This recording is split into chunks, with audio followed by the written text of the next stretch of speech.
How to remove music from a video but keep voice on CapCut. Hey everyone, welcome back to the channel.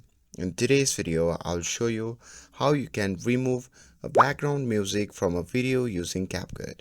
So now without further ado, let's get started. So first thing first, open the CapCut app on your phone.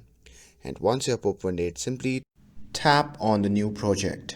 And now once you are in your library, simply select the video that you want, and once you have added your video to the timeline, simply tap on the video clip in the timeline. And after that, on the bottom, simply scroll through the options and simply select extract audio to separate the sound from the video.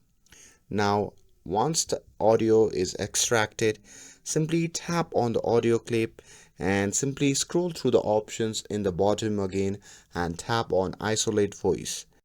And after that, you can simply tap on keep voice.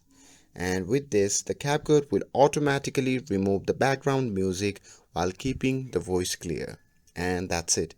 Now your video only has the voice with no background music.